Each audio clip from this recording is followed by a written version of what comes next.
네, 4명의 후보로 압축된 국민의힘 경선이 갈수록 치열해지고 있습니다. 이제 2차 컷오프 발표까지는 4일이 남았습니다. 오늘 초대석에는 후보 중 한 분이죠. 국민의힘 김문수 전 고용노동부 장관 모시고 얘기 나눠보겠습니다. 네, 어서 오세요. 예, 반갑습니다. 예, 안녕하십니까. 예, 어제 한동훈 후보와 마스 토론을 벌이셨습니다. 네. 근데 상황을 보니까 지금 다 1대1 토론이 탄핵 찬성파, 탄핵 반대파 구도예요. 근데 먼저 한동훈 후보를 지목했잖아요. 네. 이유가 뭐예요?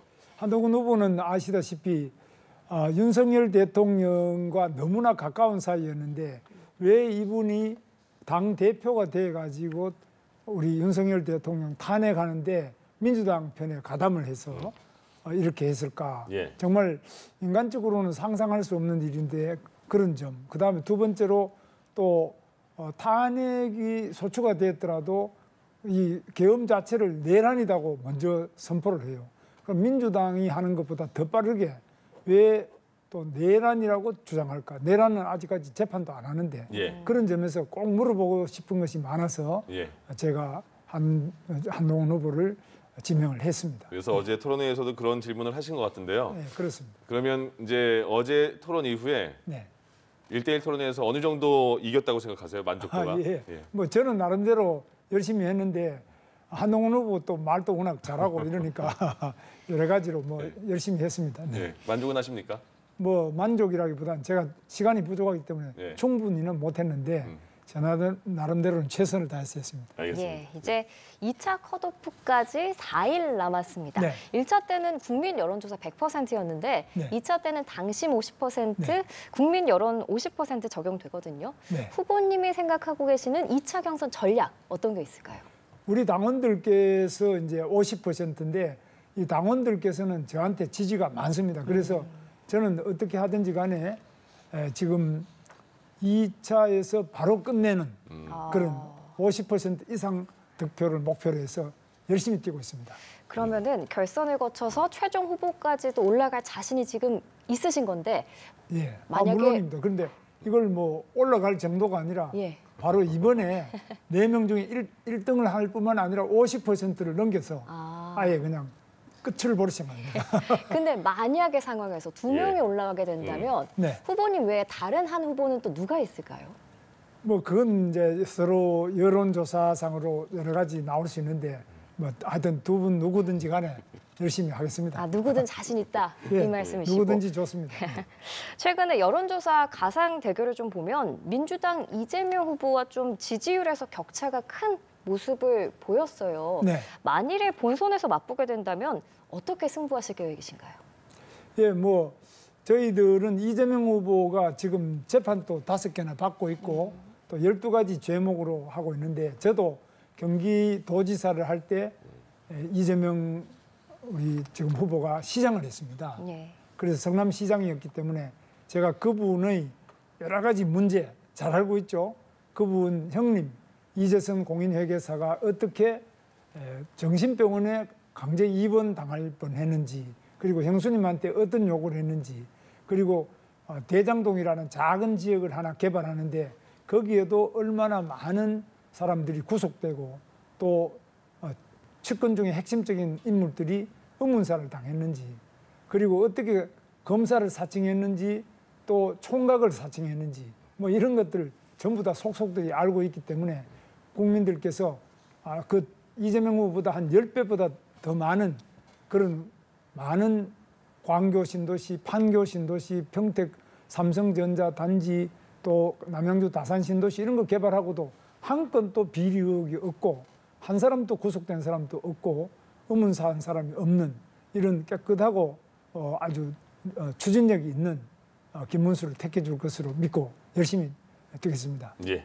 후보님 캠프에는 그 선거대책위원장으로 윤상현 국민의힘 의원을 영입하셨잖아요. 근데 윤상현 의원이 최근에 계속해서 한덕수 대행의 대선 출마를 요구한 그 의원인데 그걸 염두하고 그럼 한덕수 그 권한대행의 출마를 염두하고 영입하신 건가요? 막 그런 것이 아니고 윤상현 의원은 아시다시피 인천에서 지금 4선을 하면서 실제로 무소속으로도 당선되고 아주 경쟁력이 있는 후보입니다. 그래서 나름대로 윤상현 의원께서 많은 또 우리 국민의힘의 당원들 지지도 많습니다. 그래서 일반 국민과 당원 지지가 많은 윤상현 의원을 우리 캠프의 위원장으로 모셨습니다. 예, 초반에는 그 후보님 한 분만 한덕수 대행과 단일화 얘기를 하신 것 같은데 네.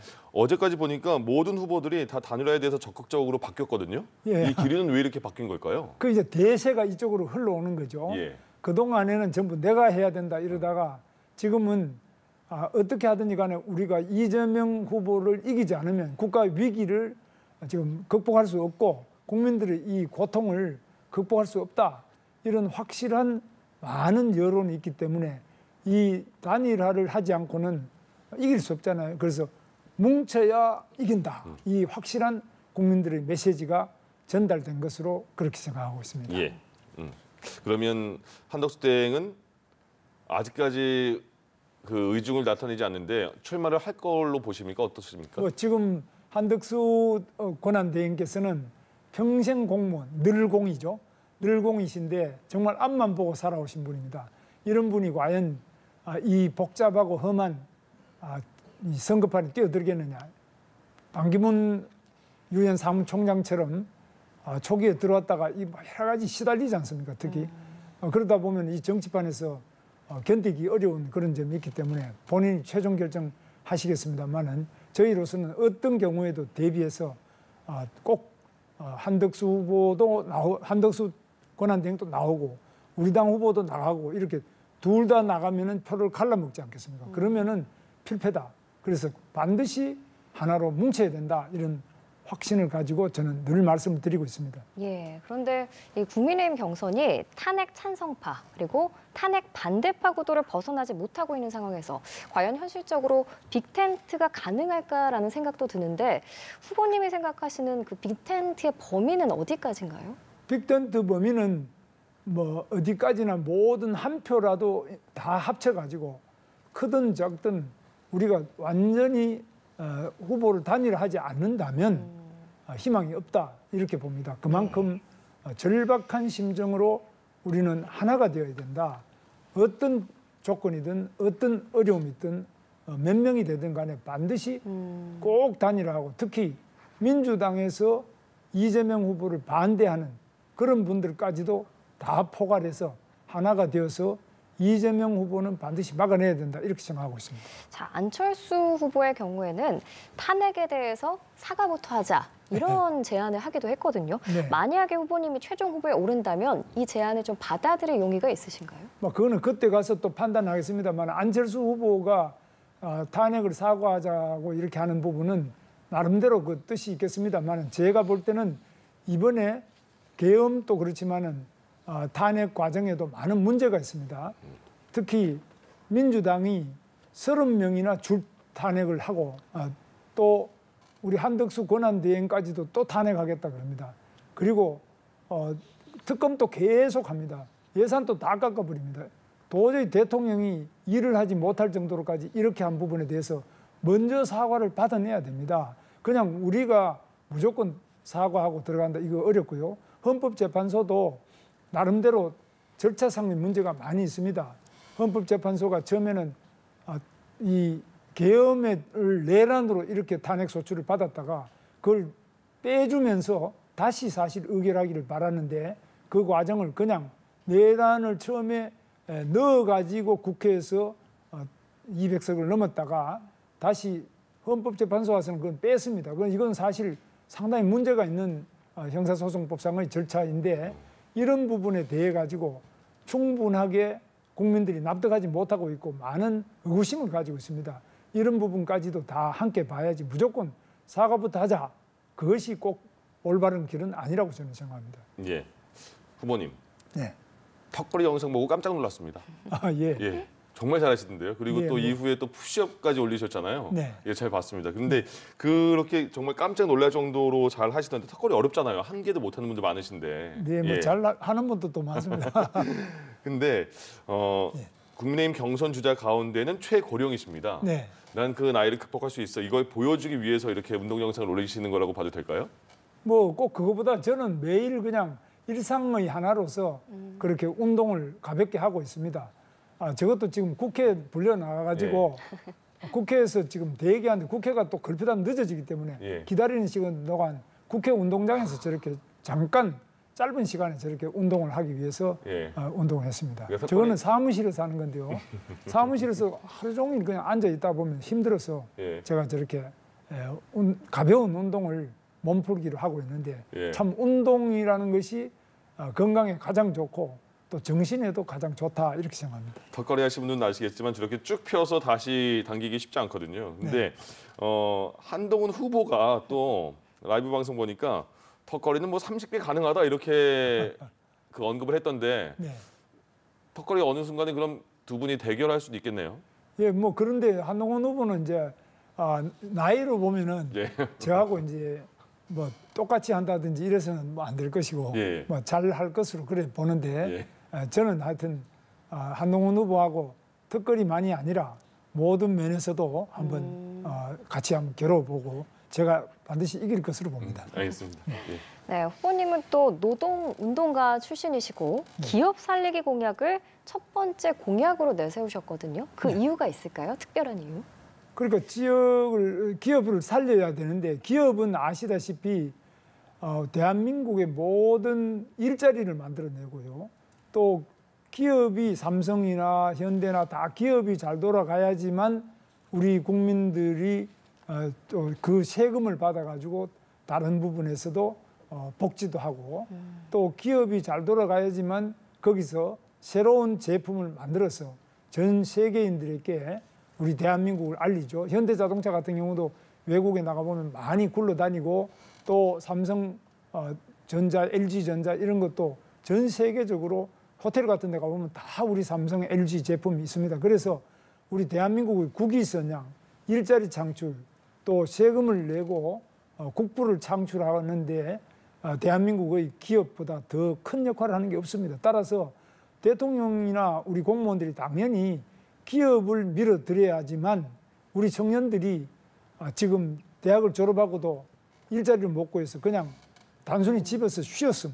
이 쉬었음 청년이 50만을 넘습니다. 지금 역사상 제일 많은 청년들이 일자리를 못 구하고 절망해서 이 가운데 결혼도 하지 못하고 아이도 낳지 못하는 이런 어려운 처지에 있는데 이걸 해결하기 위해서는 기업을 많이 살리고 창업도 하고 외국에 나가지 않게 붙들어두고 외국에 나간 기업도 다시 돌아오게 이렇게 하는 기업 지원 필요하기 때문에 저는 대통령이 되면 대통령실에 기업 민원 지원 수석을 두도록 그렇게 생각하고 있습니다. 예, 얼마 전에 청년 언급하면서 울컥하셨던 그런 그 장면도 기억이 납니다.